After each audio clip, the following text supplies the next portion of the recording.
This is FlippingJunkie Podcast, Episode 3. Welcome to the FlippingJunkie Podcast. My name is Danny Johnson, former software developer turned house flipper, flipping hundreds of houses. Each week, we bring you interviews, strategies, stories, and motivation to help you get started flipping houses and on your way to becoming your own boss and achieving financial freedom. Thanks for spending time with me today. Now let's get to it.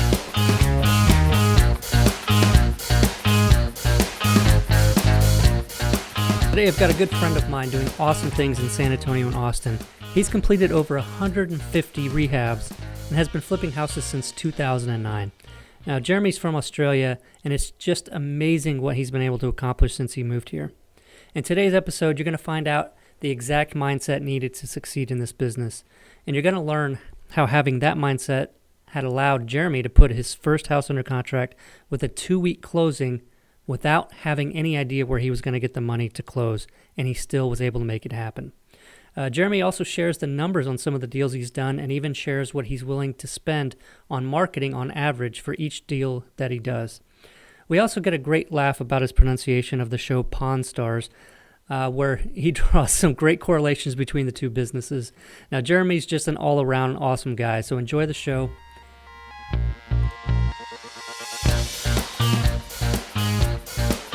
Hello, welcome to the FlippingJunkie Podcast. I'm your host, Danny Johnson. I'm super pumped today to have a good friend of mine here in San Antonio on the podcast.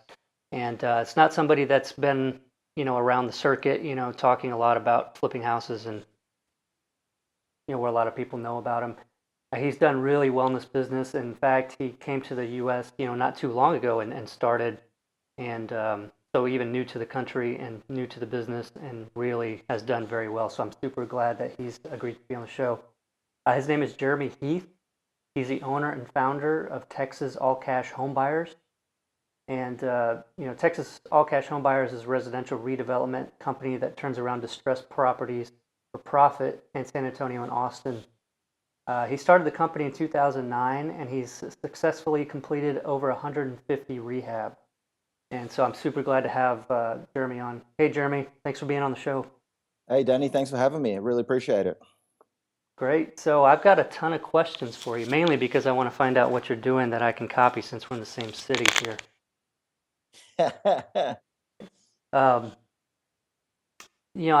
really interested in the story about you coming to the U.S., when you did and what got you interested in starting in real estate investing. Yeah, no worries. I'll be happy to share. I guess my story is probably a little different to some of the other people that you have interviewed in that, as I'm sure everybody can tell, I'm not originally from the US. I'm originally from Sydney, Australia. And I came across to the US in July 2006. And at the time, it's actually interesting. I came just with one suitcase that I'd bought from Australia. My original plan was to be out here for maybe a year or two. I'd come over here to take a job in the management consulting space. And after being here probably about 6 months, I'd met my wife, Melanie, or my wife-to-be, Melanie. And in mid-2008, we actually got married. And I guess that was probably the time when I'd first realized, man, it looks like the US is going to be my home forever. And it was also at that time I was still working in my old corporate job. And I started to have thoughts of my family back in Australia. And, as time goes on, one of my fears, I guess, was that I would be a slave to my job and a slave to the corporate world. And, the thought of having to ask to have some time off so that I could go back to see my family, especially, I used to think a lot about my mother. She's not too old now, but I thought, in the future, as she's getting older, I don't want to be in a situation where I have to ask permission to go. And where my corporate job may limit me from doing that, and it was actually on the day that my wife and I were leaving for our honeymoon to Mexico that I was at the airport in San Antonio, and I was just looking through the books in one of the bookstores there, and I picked up a book on real estate investing, and that was probably the beginning of my interest in the topic, and on that honeymoon, much to my wife's disappointment, I sort of burned through that whole book. And then then I got back, and I probably read another 3 or 4 books really quickly, and then there was a book in particular that spoke about getting a mentor. And so I kind of realized at that point, man, if I really want to take this thing seriously, I need to go find myself a mentor, somebody who's done this before, that can show me the way, and lead me to where I need to be. So I did. I engaged a mentor. The guy's name is Tim Taylor, and I'm still working with him today as a mentor. And Tim really helped me to get started, and helped me to continue to grow. I finished Tim's basic training program in late 2008, and then it was 2009. While still working in my corporate job, that I did my first flip. Um, and then it was kind of that's how it all started, and all up from there. Wow. So how was that first flip? What were the strategies that you started with in, finding, what'd you do first to start looking for deals? I guess that back then I had a limited budget for marketing, but I was doing some marketing at the time, and the lead was from some of the paid marketing that I had going on. I think it may have been a letter or something like that. And probably one of the biggest things, when if I think back to that first flip, and advice to anyone out there that maybe is looking to get started, and that is, don't worry about how all the pieces are going to fall together. I think a lot of people um, hold back from taking action because they're worried about every single thing being in place. And probably one of the biggest things for most people is private money. And a lot of people have a hard time asking people to lend money, and so that's probably one of the biggest roadblocks that people have to getting started, to actually purchasing, rehabbing, and selling a home. I know a lot of people, when they get started, may do some wholesaling and stuff like that, but to actually flip one yourself, you're going to need that money. And for So me, how did you find the money in the beginning to do a flip?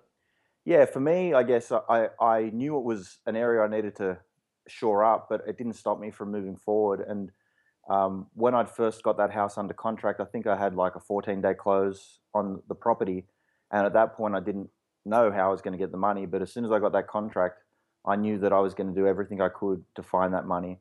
And the way I found it really was just by calling around, and asking people in the business, what lending sources are there that I could potentially tap into. And within probably the first 3 or 4 days, I'd found my lender to lend on that deal.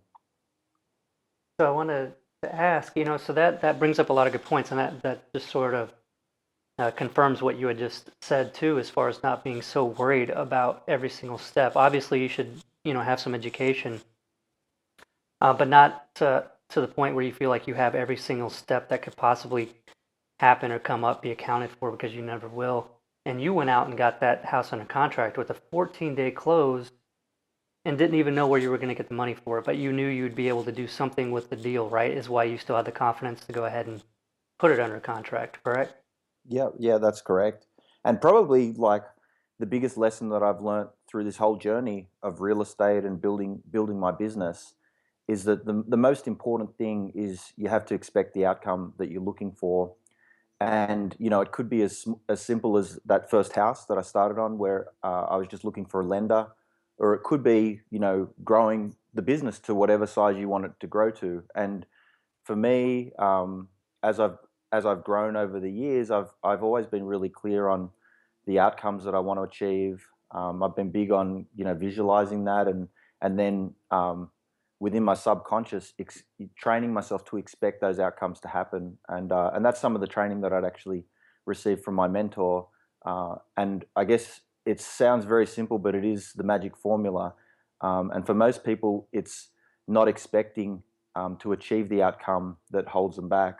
But what I have learned is, if with that faith and expectation, and if you take consistent action, it's certain that you'll get to that end point. It's just a matter of time. Right, absolutely. I believe that 100%. If I have a lull while I'm not getting many leads, just the fact that I stop and think about some other ideas to generate more leads or do something, even before I implement any of those new ideas, I start to get calls. It's crazy. I don't, it is. I think there's a huge uh, benefit to in truth, to the sort of law of attraction is what it's called, where you have, in your subconscious mind, you sort of expect these things to happen, and things do start to happen. So, but to get back to the first deal, and you're finding the money. So you had the house under contract, and some people would say, "Wow, that's crazy. He didn't know where he was going to get the money, but he told somebody he would buy their house and close in 14 days." Did you know that you had that at such a good price that if you had to, you could be able to wholesale it to another investor if you did not find the money to close on it? I think back at that stage, since I was so new, wholesaling was also something that was new to me. So I guess the prospect of wholesaling it versus the prospect of finding the lender was probably just as difficult in my mind because I hadn't done either before, and so I guess I'd kind of burnt the boat with the decision that I was just going to take it down no matter what. And how did you find? How did you end up finding funding for that first deal? Uh, it was just really through calling around, and I remember at the time I created a list of people that I thought may be lenders or other investors that I'd met that would know other lenders, and I just pounded the phone. I spoke to several lenders, and I guess for me it was interesting because at the time I wasn't a citizen of the US. I am now, but I was just here on a green card working for my company, and so I had to find somebody who was okay with that. And but I just kind of had made a decision that I was going to keep calling on that phone until I found that person, and even if it took me up to the 14th day. Wow, how many days? Do you remember how many days it was that it took till you found someone willing to lend on it? Yeah, it was probably within 3 or 4 days I'd found a lender on it, Wow, so that and was then pretty quick. So you must have really been after it. yeah, yeah, and I think it's kind of it's going back to what we were originally saying. A lot of the time people worry too much about all the details, but really you just need to have the intention and a clear expectation of the outcome and just go for it. And if you do that and don't worry about how it's going to happen, it will happen. And that's kind of one of the magical things that I've learned about life, through this process, that if you put your head down and take the action and know what you want to get, everything will fall into place. So don't worry about it. Yeah, no, yeah, I hear that a lot too, and I think there's the statement that engineers have a hard time getting into flipping because of that it's like they need to have everything sort of figured out and penciled and and thought about and figured out and planned out before they do anything, and that could be kind of hard because it's like you said, we sort of jump in and find out what we need to know as we do it, Mhm. and the people that do that tend to do a lot better, I think. And so you probably even on some of those first calls, in the first day and second day before you found someone to lend on it, probably learned a whole lot from some of the people that you talked to about what to expect on the next calls, right? So like maybe you called and didn't have all the information that they requested from the first people that you talked to, and but after that experience, then the next person you called, you knew that you should have that ready. Do you remember any kind of situations like that? Yeah, I think just as a general point, I think it's a point around failure being a good thing, and every call, I can't remember exactly how many calls I'd made until I found the right guy, but every call that didn't work out, I did learn something that then I could take onto the next call. And I guess a way to look at it was that if it took me 10 calls to find my guy, it was 10 calls of education that got me to the point that I needed to be, so I could talk the talk and get this deal done. Oh yeah, absolutely. And every call that I made, I was one step closer to finding that guy. Right, and I think the fact that you had a specific house to the numbers and everything probably helped as well. Because if you just were saying, "Look, I'm getting into this," maybe a lot of people don't want to take the time to talk through it because there's nothing specific to talk about. It's if is that time going to be wasted time for them if you're never able to find a deal and put something under contract? And there was no discussion of that because you had something. It's like I need lending on this deal, on this house. Yeah, absolutely. And I think that's definitely I think that's probably a common mistake that a lot of people do make, where they they'll try to line up these lenders before, and I'm not saying that's a bad thing, because I mean, hey, it's better than not doing anything. But they'll speak to these lenders and say, hey, I'm going to be buying 2 or 3 houses a month, and I've got these big plans to do X and Y, but they haven't really done anything yet. And at the end of the day, it's all about results. And so the way that you're going to engage a lender and then prove yourself to a lender is through action and results. And talk is cheap at the end of the day, but having real contracts with good numbers is what it all comes down to. Yeah, absolutely. And I usually say the same thing for people getting started, even in wholesaling, where the question is, should I build my buyer's list first? And a buyer's list being a list of other investors that could potentially buy any deals that you get, where you can assign your contracts to them. So the question is, should they build that buyer's list first, or start marketing to try to find deals first? And I firmly believe that you should find the deals first, because then people are going to take the time to listen to you, because you're already ready to send them a deal, and they know that you're going to have more, and they're going to take the time to talk to you. Because if you call them, so many of us, I'm sure you get a lot of calls even from people asking for what criteria you're looking for in houses and stuff like that. And I mean, what is your initial thought when you get calls like that? I mean, typically, to be perfectly honest, it's kind of noise in some ways. Like when the business is going on, and I'm looking for leads that are coming in, and when I get calls for people trying to build me to their list, I'm definitely interested in getting added to the list, but I'm not that interested in spending a lot of time talking about my requirements and all this sort of stuff. And that's really because I want to spend my time on buying houses, because that's what my business is about. So if somebody called, instead of asking for your criteria, and called and said, hey, I've got this house under contract with these numbers, I bet you'd be willing to spend the time to talk through all the details, right? Yeah, absolutely. Yeah, if you give us something to look at, we'll check it out, and if it works, we'll buy it. Right. And I got to the point, and I don't want to come across as rude to anybody, because I like you also, want to be added to lists, but I don't like spending the time talking through all of the different areas I buy in, the type of properties I look for. I've really kind of gotten to the point where I just tell people I'm interested in anything and everything within San Antonio and close proximity to San Antonio. So if you get something, give me a call. I'll help you analyze it if you have trouble analyzing the deal.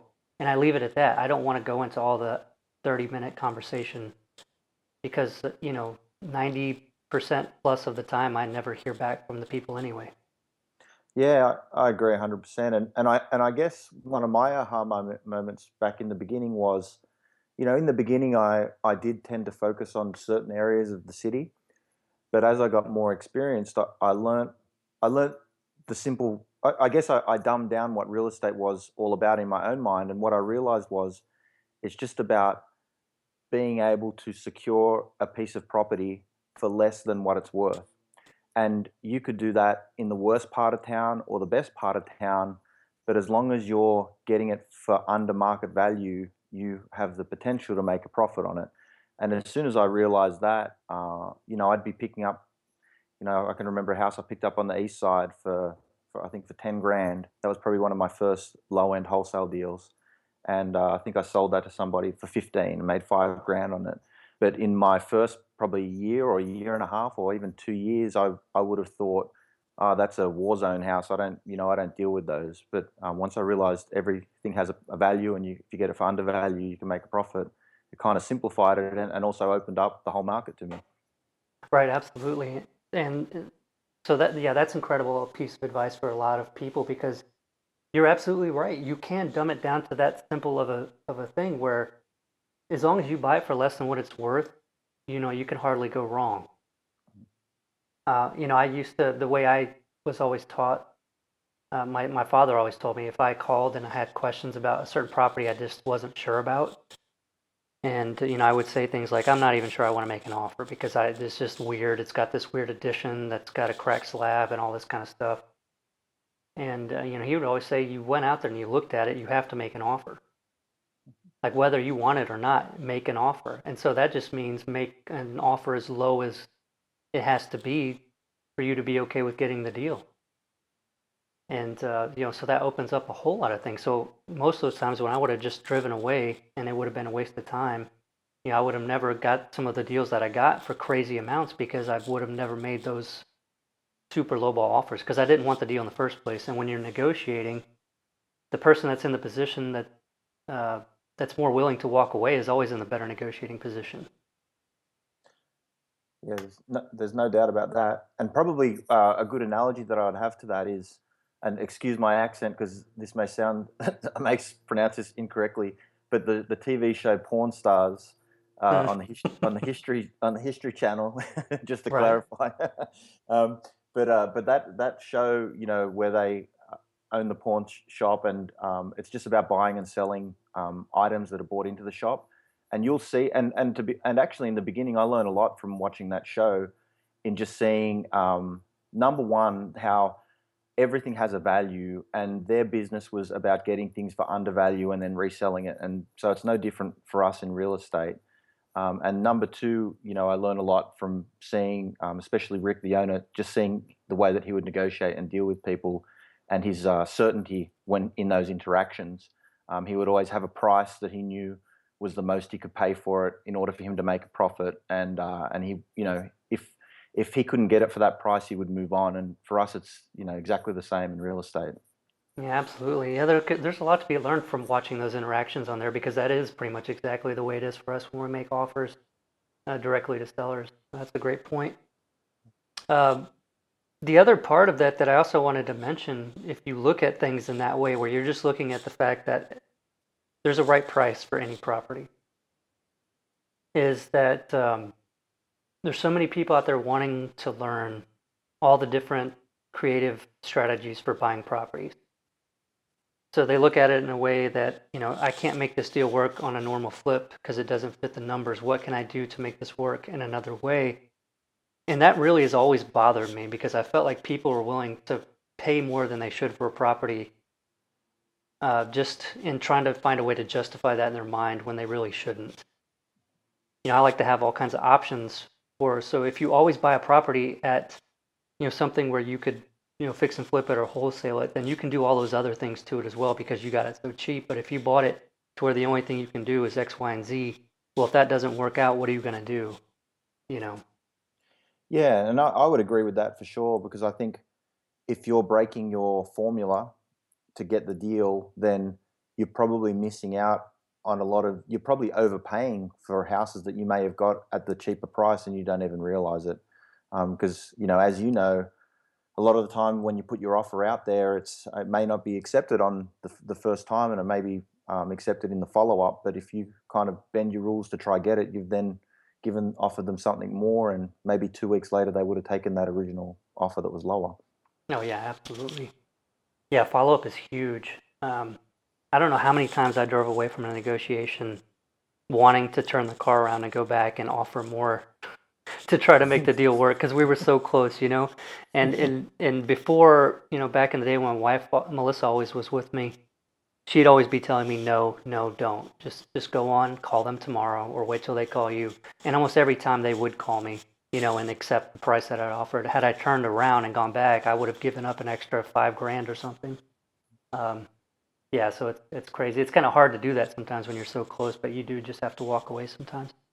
Uh, can we talk more about that first deal, as far as some of the details? If you remembered numbers, that's great. If not, maybe we could talk about how you handled the rehab. Did you do some of the work yourself or hire somebody?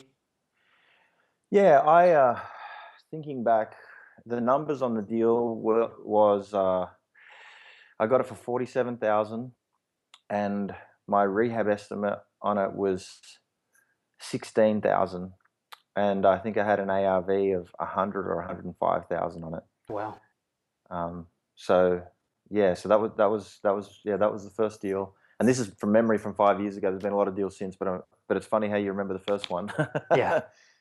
um, and then I did, to find my first contractor. It was kind of a similar approach to what I'd done with the lending. I just thought of people that would deal with contractors, and I called around and asked them. And actually, I believe that one of the good sources of contractors is often people that are lenders, especially the bigger lenders who, they're professional lenders that are lending to all sorts of investors. Because some of you may or may not know, but when dealing with these professional lenders, in order for them to release the draws for the rehab work, the work has to be inspected, and so they're actually, them or people in their team are putting their eyes across a lot of different rehabs and getting to see the work of a lot of different contractors. So in the past, I've found them to be a good source of referrals for good contractors, and so that's actually what I had done to find this first guy that I'd worked with, and it all went pretty smoothly, and we ended up selling the property for, I think it was 105, and I think there was some seller concessions in there, but probably made about 24,000 or 25,000 on it, which was a nice little kickstart to the career. Oh yeah, absolutely. Did you dump most of that back into marketing? At the time, I was still working my full-time job, so some of it did go back into growing the business. But one thing that I did do, which I don't know whether this is compliant with a rich dad, poor dad philosophy or some of the other guys out there, but I did buy myself a nice watch because I wanted to kind of have a memento of that first deal that I could keep with me forever. And I still have that watch today, and it just reminds me of how I got started and that first deal. Well, that's cool. I didn't know that. I didn't know that that was the story of that. Um, back, I hate to kind of go backwards a little bit, but I wanted to ask if do you remember what the numbers that you got for that first loan were? Because I think a lot of people hear stories about finding lenders, but they're not sure exactly what the typical fees and cost, what kind of interest are charged on those loans. You remember what the terms were for that first loan for that first deal? Yeah, I'm pretty sure it was 3 points up front, and it was 12%, and there was some upfront processing fees of probably around $800 or $900, which include like an appraisal and then the document fees and stuff like that. Okay, and that was probably interest only loan, right? That was an interest only loan. Right, and how much time did they give you? 12 months or? Yeah, that was on a it was on a yeah, it was on a 12-month balloon. Okay. Did you have anything in there to extend it? Because I know that some people do get into trouble sometimes getting a loan where they only get maybe 6 months, and there's nothing in the paperwork to extend the loan. And then what ends up happening is they fix up the house, and then the lender takes the property because they don't sell it before the 6 months is up. Yeah, in my case, I believe there was there was the ability to extend, but you'd have to pay a point or something like that. Yeah, I think that's pretty typical. So that's something for everybody to always look out for. If you're getting a loan like that and it's one of your first ones, always read into all of that and make sure that you have ways to extend if you have to, so that you don't lose the property. But okay, so that's the first deal you got. Sounds like you hit a home run on that first one. Got some really good numbers, and I'm sure learned a lot. So your contractor, did you have any trouble with the contractor? Anything? Did you have construction experience, or did you trust them and they did a great job? Yeah, my first contractor actually did a good job, but one of the things one of the things that happened at the end, and I think this is pretty typical, uh, it was my first deal, and my expectations of the some of the small things that maybe wasn't clearly described in the scope. I was expecting it to be done, and so I kind of was really pushing him, riding him hard at the very end. He'd done a good job, but it was kind of like the last 1%, and I was riding him hard to get that done. And I probably ended up scaring him off or running him off because I was being maybe overly strict with him at the time. And I think also, this is a big area that I've shored up now that we're doing so many rehabs. I spend a lot of time clearly documenting the scope so that there's absolutely no gray areas, because I think, and just to put it into perspective, our scope of works are normally 7 or 8 pages long and, Wow. and very, very detailed. And we do that off a standard template, so it doesn't really take us that long to build it. But that's kind of one area that I've shored up, because I know in the past most fights with contractors are about scope. Yeah, where they said we never agreed to that, and you say we did, and yeah, unless it's written down, you can't really prove who was right, Mhm. or unless you recorded all the conversations. But who's going to do that? Um, Yeah. so you actually you do you include things like SKU numbers for materials so they know exactly which item you want to use, like which light fixture you want to use? and all those Yeah, kind of things. yeah, it's taken some time. It's definitely taken some time to build up that system, but over the years we've built that up, and that's the level of detail we now have. You probably get a lot of more accurate bids too because there's not any guesswork. They know exactly what materials you want, what it's going to cost, and yeah, I don't know. I made that mistake also on some of our first ones where I just assumed that the contractor would read my mind and know what kind of fixtures I wanted. And so, after they put up the light fixtures, you go in the house and they're all like the $5 brass light fixtures. And I'm thinking, oh man, that's not at all what I wanted. But then I realized I never told them exactly what I wanted. But Yeah, I've definitely had that experience as well, and I guess probably what's forced me to get more rigor around the documentation and the SKU list is as we've grown. Like at the moment, I think we're about 14 rehabs that are actively being worked on. wow. Where there's crews on them. So um, and so there's probably I think there's 4 different GCs that we're working with now, and I was, I guess, building this system. I was forced into it because what I'd realized was that without it, it was hard to bring on new contractors. And for people that have done some flipping, or if people are just about to get started, what you'll realize is that contractors do come and go, and you do have some contractors that may stick with you for a lifetime, and that's great. But even the ones that are the best, where you feel you have the best relationship, you're always just one house away from that relationship going south, and that's what I've kind of learnt over the years. And so you have to be prepared and set up in a way that you can bring on new contractors at any time because you may lose them very quickly for a number of reasons. And that's why I kind of set up the system mainly so I could bring these new guys on quickly and they knew exactly what our expectations were on the scope and the materials. So whenever you have a new contractor or even your existing contractors and you have a new job for them to bid out, do you have them bid the job or do you give them a price and the scope of work and say if you can do it for this price, you're hired? Yeah, we actually get real prescriptive on the price. We have a work order request that would have the specific SKUs, and then also a labor cost for install, and that ties back to the scope of work. And we'll say, here's our pricing that we use. So if you can hit this price, the job's yours.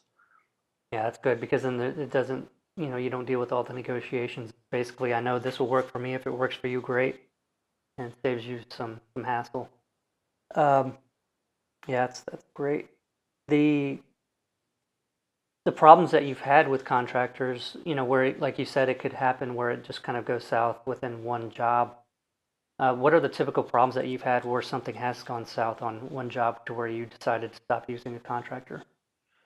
I think the biggest problem, and I've lost money a couple of times, so I've learnt the hard way on this.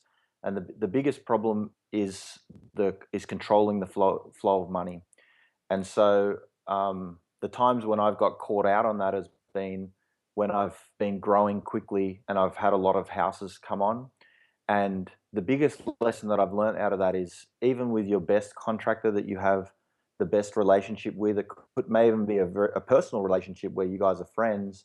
Um, you never know what's happening in that person's life. And so if you're not controlling the flow of money to them, and when I say controlling the flow of money, that means, make sure that they've completed the work for the draw before they're given the check and never give them money that's forward of that. If you're not doing that, then that's when you're going to lose, and the relationships go south. And I believe for most contractors, it's not because they're trying to rip you off. It's just because you may have overloaded them with houses, and maybe they got in over their head as well, and they weren't good at managing their cash flow as you gave them the checks. And they were maybe mixing checks from one house to another, and then you know once the houses stop coming, and the checks stop coming, they suddenly realize like, wow, I'm actually behind on these houses, and if you haven't controlled that flow of money, the investor's going to be the one left holding the bag on that. Yeah, absolutely, and that's a great point for everybody to make note of.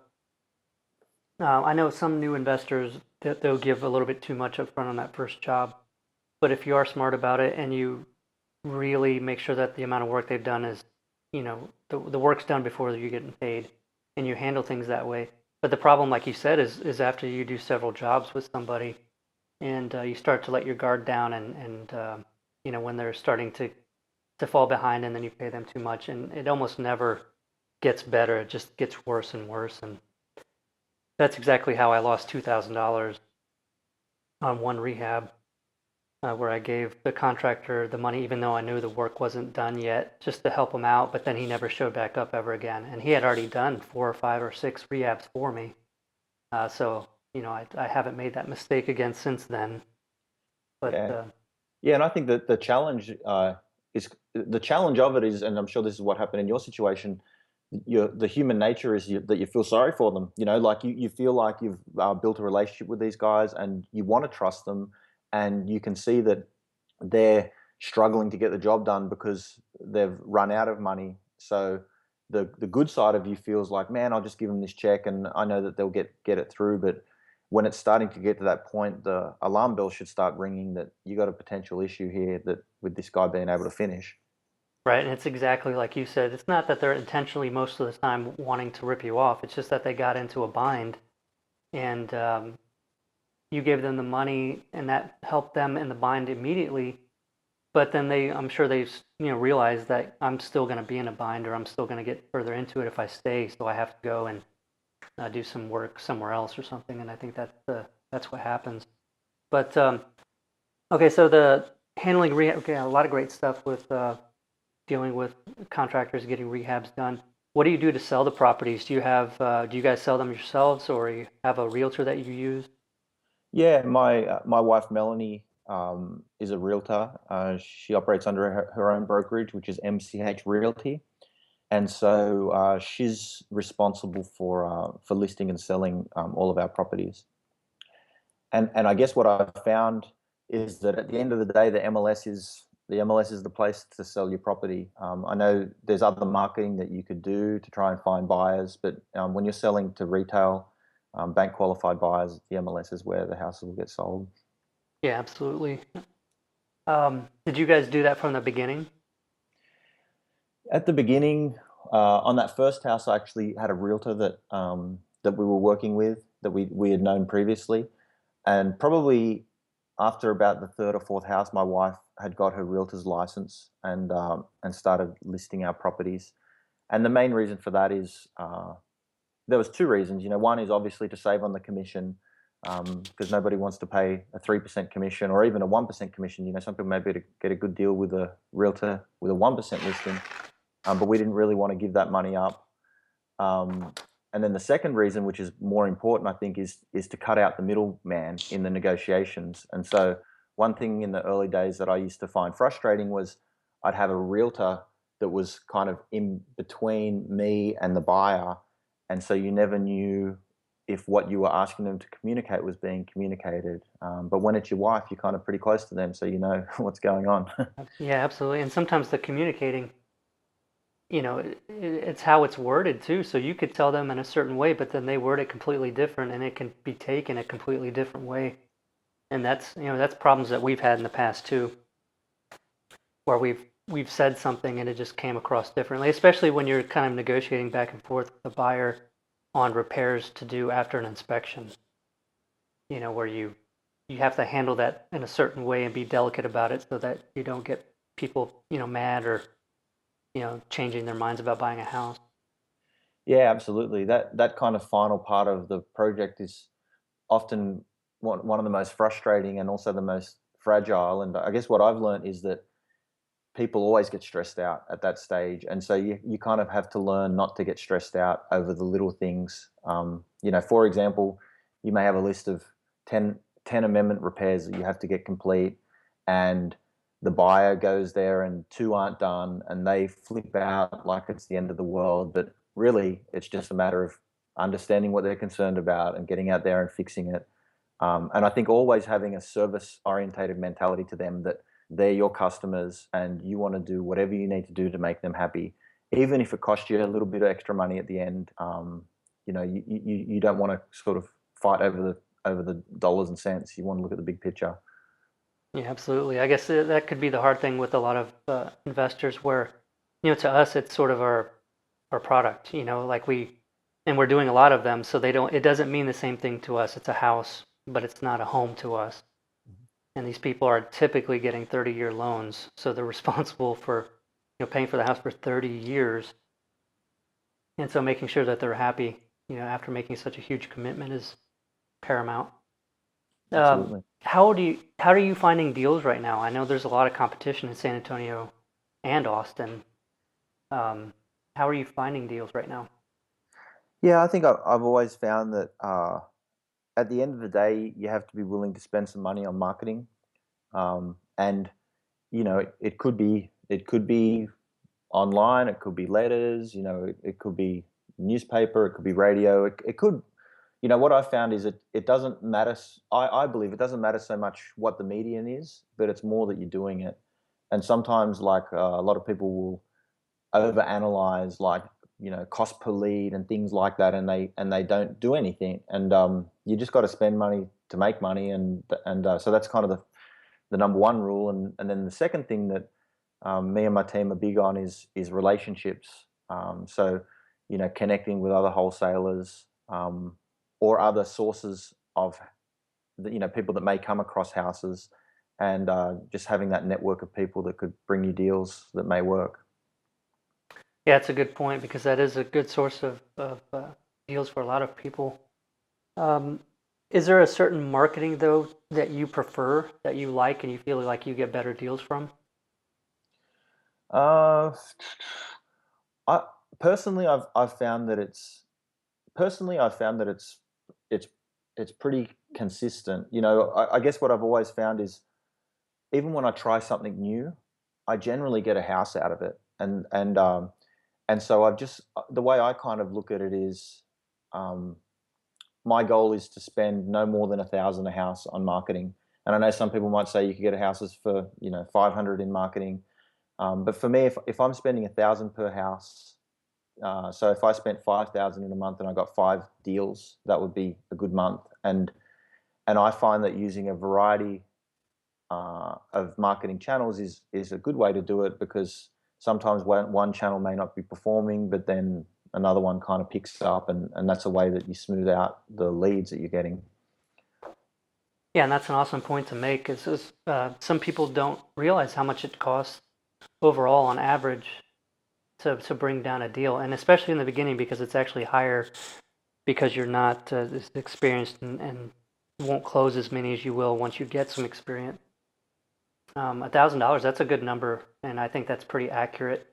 I think we've basically, ranged from anywhere between and $500 and $1,000, typically in the center of that. When I kept a lot better track of it, is where we were per deal. So that's something to kind of shoot for and to know. And I guess when people think, well, I'm starting on a shoestring budget, I only have $300. Realize that that's probably not likely going to be enough to, unless you're spending a lot of time and doing a lot of pavement pounding, getting out there and putting flyers up in laundromats and stuff like that. It's probably not going to bring you much. Yeah, and probably one of the things that, when people get started, that makes them stop is they do have unrealistic expectations around what they need to spend, and so you know they may even spend 1,000 and do a letter campaign with $1,000, and they may not get a house, and then they give up on that. But the reality is, if they did 1,000 a month every month, they would be probably consistently buying a house a month from doing it. If they're using a good list and things like that. Right. I didn't even really know that you were buying in Austin. So what's drawn you to buy in Austin? Yeah, actually, I guess it's an interesting story. My sister and brother-in-law, who are obviously also from Australia, they had visited us probably about 2 years ago, and they took an interest in my business and what was going on. And they both had really good corporate jobs back in Australia, and they also just recently had a baby. But they decided to quit their jobs and sell everything, and they moved out here. And so they're now um, working for us in the Austin office. And just like myself, they started from ground zero, a new country, and had to learn about not only real estate, but real estate in America, which is very different from back in Australia. And they came over, I think it's right around 12 months now. and they really got started, I guess, in January of this year. And since starting, I think they're up to about 12 deals that they've Wow. done for us. Yeah, they've done for us up in Austin, and they've really come a long way. And I think a great example to anyone getting started. If these guys can quit their jobs and come to a new country with a 1-year-old and make it happen, anyone can. Yeah, and Austin's pretty competitive with higher priced homes as well. Do you find it's much different in that market than it is in San Antonio? Yeah, I find as a rule of thumb, I kind of think that the houses are almost double the value of similar houses here, and it's certainly more competitive. But on the back end, when you do get a house and you go to sell it, it's also competitive, for people trying to buy your house. So typically, we've found the houses we're selling are above what our initial ARVs were, just because the market's been going up. Um, and so it's been interesting. It's been interesting. But at the end of the day, uh, even though the prices are different, the model that we have works in either city. And that's kind of one of the cool things about real estate. The reality is, you could pick any country in America, and if you had a skill set in flipping houses, you could set up an operation anywhere that you choose. And I've got some friends that have done that. So that's kind of one of the beautiful things of learning this skill set. Right. So what kind of do you buy based on a percentage of ARV of the after repaired value? Yeah, we stick to the pretty standard formula of between 65 to 70% of ARV for the purchase plus repairs, and and that's pretty much what we hold to. We may tick a point or two over the 70% mark on a really clean house that doesn't need much work, but we stick to those rules. Right. And so you do the same thing in Austin. You're not using a higher percentage for the higher price properties. Uh, You're still sticking to the 70. yeah, in Austin, we may have gone popped over to 71 or 72% on some of the deals up there. But we wouldn't go much higher than that. Great. So, oh, go ahead. I know I was going to say, I think one thing that I believe is important, which I've coached to my sister and brother-in-law as well, is that uh, don't listen to all the noise of the people that are around you. So, like, if you're in Austin, everyone will say it's so hard to get a deal. It's so competitive. In order to get deals in Austin, you got to pay 78%, and it's kind of just it's just all noise that's in your head, and you kind of have to stick to your guns around what parameters work for you, and don't get drawn up in the conversation that's out there, and just know that with the right focus and the consistent effort, you'll get those deals. And there's two benefits of that. Number one is you're going to make more profit on the houses that you do get, and number two is you're not going to lose on any of these houses. And I think the risk for people who start to push those ARVs up to the 78, 80%, it may be okay on some houses, but if you're doing a lot of them, there'll be a house that they'll lose money on because they've pushed it too hard. Yeah, and what I worry about with that is, and a lot of times they'll keep doing it because the one that they lost money on, they had five that they made money, so they just keep doing it. And where that really becomes a problem is if they're not careful of what's happening in the market. If the market does turn and you're stuck with a bunch of properties that were borderline, it sets you up to lose a lot of what you built. And that, I think that, that ends up being why a lot of investors end up going out of business whenever the market changes. Yeah, that's definitely true. And I think that if somebody's flipping houses for a hobby on the side and they've got a full-time job with a W-2 coming in, they can push a number and break even, or even lose a bit of money on a house and still survive. But if you're a full-time investor and you have a few houses going at once, and like you said, the market might change, or maybe just things didn't work out on those houses, you could suddenly be in a real rough position if you've pushed those numbers. Yeah, absolutely. Do you have a book that you've enjoyed recently that you think that the listeners out there would also enjoy? Yeah, there's probably my favorite book that I've read it now maybe 7 or 8 times. And I know a lot of people are familiar with the Think and Grow Rich book. And this book is actually the one that was written before it. It was written by Napoleon Hill, I think the original version was written in 1925, and it's called Law of Success. And this, to me, this is one of the best books that I've ever come across. Hence, that's why I've read it so many times.